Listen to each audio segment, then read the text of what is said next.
Edwards, the coffee with the extra flavor that brings you My Editor.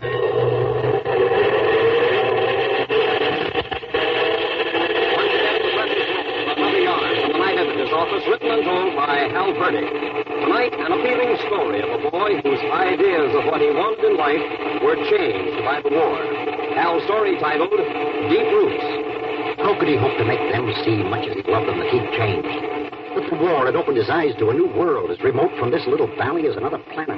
That he wasn't coming back to the treadmill of farm drudgery, whose cleats were made of interminable chores to walk through his life in one place, never getting anywhere. And yet, some way they had to be told.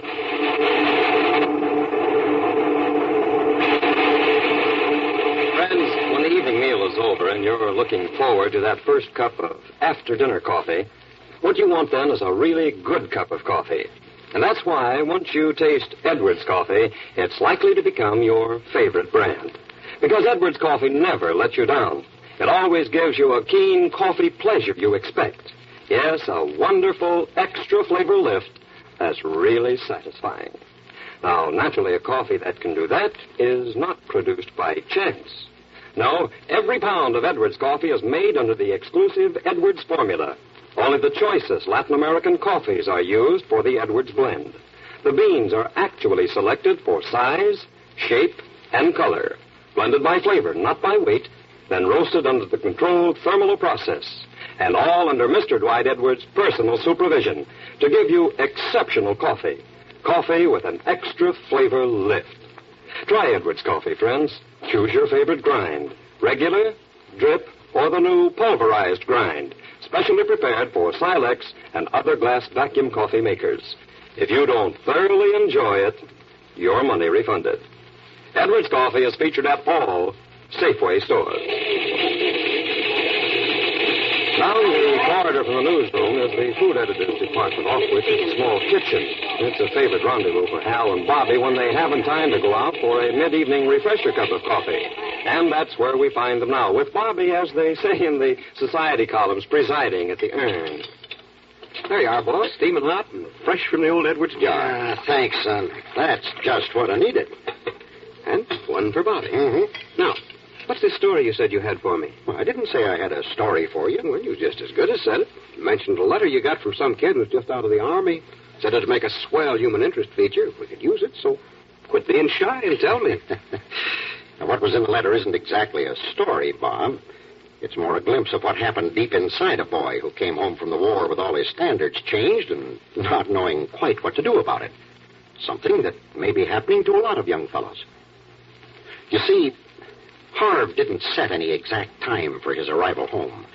The folks would meet him at the depot if he did, and he wanted the 2-mile hike out to the farm to clear his mind for the task ahead of him, if he could, to find the words for the news he had for them, the news that he wasn't coming back to stay. After all, it didn't matter much how he said it. It was going to be a knockout punch for them, whatever words he used. Probably Mom would cry, and Dad, he'd listen and nod his head, but back of the stolid way he had of accepting whatever blows life saved up for him, he'd be hurt as he'd never been hurt before. If only they wouldn't ask him why. That's what he dreaded. Well, there wasn't any explaining. How could a mother who'd prayed for you every night through the inch-by-inch terror from North Africa, across Sicily, up through Italy, and finally along that flaming road to Belfort Gap, understand what you meant when you told her that home wasn't the same to you anymore? Or tell the father who'd lived for the day when his boy was old enough to take over the farm on his own that you weren't coming back to that treadmill of drudgery, whose cleats were made of interminable chores, always walking in one place, never getting anywhere. He stopped by the gate, looking toward the yellow glow of light that poured from the windows, feeling a queer little warmth steal over him, remembering how he'd stood there looking back at it the night he left for the train that was to start him toward the induction center. 3 years hadn't changed it any. He pushed open the gate, and it sagged a little on the hinge. Yeah, that was the same, too. He smiled softly.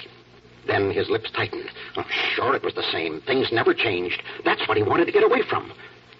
He started up the path. There was a movement on the porch, a low growl that broke into sharp barking. It stopped as he spoke the one word, Chef. then rose again in a series of delighted yelps as a shaggy form hurtled through the night toward him. For a moment, the dog was jumping all over him, voicing wild delight that brought a lump to his throat as the boy dug his fingers into the shaggy coat. Now something pressed against his leg, and he looked down to see Long Tom, the cat, looking up at him with shining eyes and uttering throaty little rumbles of purring. What made him feel this way? This was just Shep and Long Tom acting as they always acted, and they were part of the treadmill, too, part of the sameness he meant to escape. Then they were there. First Mom, seeing him from the open doorway, running toward him, her glad cry hurrying on before her. And now Dad coming around a corner of the house with a welcoming shout, trying to cover the tremble in his voice with brusque, masculine joviality. Both talking at once, finally leading him toward the house while Shep bounded along beside them. They did most of the talking at the supper table, asking 1,000 questions to which he made quiet, burdensome answers as he picked at the food for which he found no appetite. Above everything, he must keep remembering his first night in a hotel, his first dinner in a cafe, his first theater, and above all, those weekend leaves at Tom Leiden's home, with cocktails and hors d'oeuvre in the living room, and then Tom's folks all dressed for dinner in the sparkling dining room, and Tom's mother at the end of the table, her hair a wavy crown of silver, her hands soft and white as lily petals tipped with crimson. I'll remember those things and draw courage from remembrance for the task ahead of him. He waited until supper was over, keeping his eyes down as he tightened himself for the plunge. No use stalling, blurt it out, hit him in the face with it, get it over with. Look, Mom and Dad. His own voice seemed remote from him. There's something I gotta tell you, and maybe it's gonna hurt you. It isn't that you aren't the swellest folks a guy ever had, but, well, you see, his voice trailed to silence. A moment of awful stillness, like just before a barrage. Then his father's hand cupped over his. Sure, son. Mother and I understand. Now his mother's hand on his arm. We could read between the lines of your letters, son. You aren't coming back to the farm. He looked up, eyes blurred with amazement. Dad wasn't solemn or crowding back a hurt. He was smiling gently. And Mom wasn't crying. She was smiling, too. And there was a sort of quiet glory in her face. And maybe her hair wasn't a wavy crown of silver, or her hands white and tipped with crimson, but there was something about her. Something that... The talk flowed easily into other channels. What they would do while he was there. Pheasant hunting with Dad, visits to the neighbors with Mom, evening chats in front of the fire about what he planned to do. He went into the parlor while Mother was doing the dishes and Dad went out to finish a few chores, flipping on the radio half angrily. A rhythmic flood pulsed through the room. Yeah, he remembered the night he saw that band. New York Night Spot. Yeah, tune it up loud. Maybe that would jar this strange feeling out of him. Brasses, drums, saxes, hit it, boys. Play it out. That's my world talking. That's what I'm coming back to.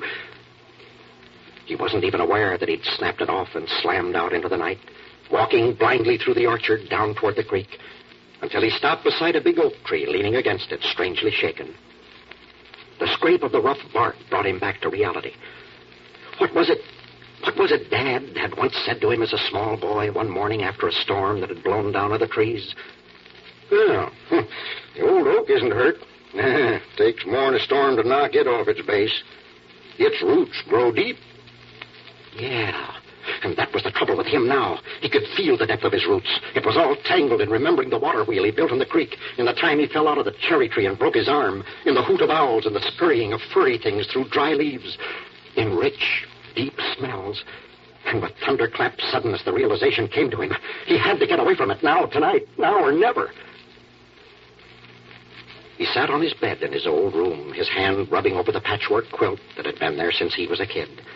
It wasn't a satiny, tufted puff comforter like the one in Tom Leiden's home, but there was something good to the touch in the feel of it. He could hear Mom and Dad talking quietly in their room, then Dad's shoes falling to the floor, the creak of the bed springs, and finally, deep, regular breathing with just the hint of a snore. He stood up, jaws set grimly, and moved toward the door, his canvas bag in his hand. At the kitchen door, he hesitated. He ought to leave a note of some kind, but, oh, no, they'd understand. Write him a long letter from the city explaining. Later, when he got settled in the job Mr. Leyden had promised him, he could stake him to a trip and a visit with him. The door creaked mournfully when he opened it, as in those days when he came sneaking home late from a country dance. Yeah, always vowed he'd fix it someday. Oh, well, it was too late now. It didn't matter anyway. He started on, but the way was blocked. Shep was standing there looking up at him, tail wagging, and Long Tom was brushing by him, mewing softly. They always did that, too, when he came home late, mooching a last good-night snack. Oh, well, the heck with him. He'd have to dog-trot part of the way to catch that 10:30 train as it was. Unconsciously, his glance swung back to the kitchen, and a little tremble ran over him. Yeah, there it was, in the moonlight, falling across the table. Pitcher of milk and a plate of cookies, set out by Mom, just as she always used to. Well, it wouldn't take but a minute, and he was sort of hungry, and it wouldn't be fair to her not to show he remembered. He didn't realize how much time had passed, with Long Tom at his feet, lapping milk from the saucer, and Shep begging for morsels of cookie with uplifted muzzle. The faraway cry of the train whistle, wandering lonely through the night, brought him back to himself. He was on his feet, yanking the bag from the floor. He couldn't possibly make it now, and what was the matter with him? He didn't want to make it. The roots, they were holding him there. The deep roots that drew happiness from the soil and turned it into the sap of everlasting strength. They had held through the storm of his homecoming. And through the hot blur in his eyes, Harv was glad. He tried to tiptoe by the open door, but he knew the whisper would come, as it always had. That you, Harvey? Yes, Mom. Did you put Long Tom and Shep outdoors again? Yes, Mom. Good night, son. I'll see you in the morning. And I'll see you in the morning, too, Mom. Good night.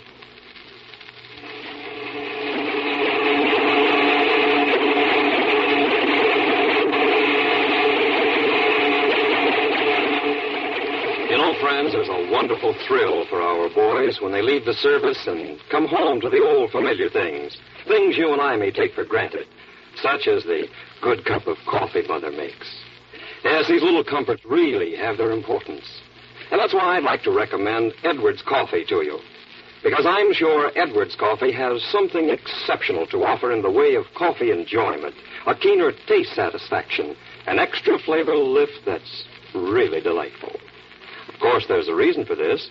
Every pound of Edwards coffee is made by the exclusive Edwards formula to bring out all the goodness of Latin America's choicest coffees. The coffee beans themselves are carefully selected for size, color, even shape.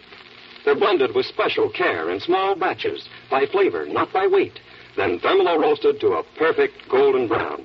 And just when flavor is at its very finest, the roast is ground and immediately packed under high pressure. Try Edwards coffee, won't you?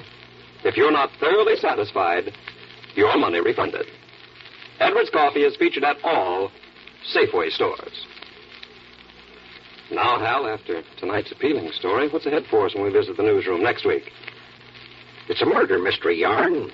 Story of a reporter who turned detective to trap a killer. The one man in 1,000 who might have fired the shot. And that's what I call the story. 1 in 1,000. A yarn of drama and action that I think will bring our night editor friends a few thrills. Be seeing you in the newsroom next week. Good night.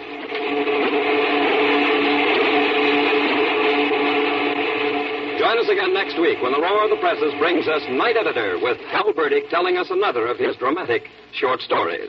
This is Bill Baldwin saying goodnight for Edwards Coffee. This is a National Broadcasting Company.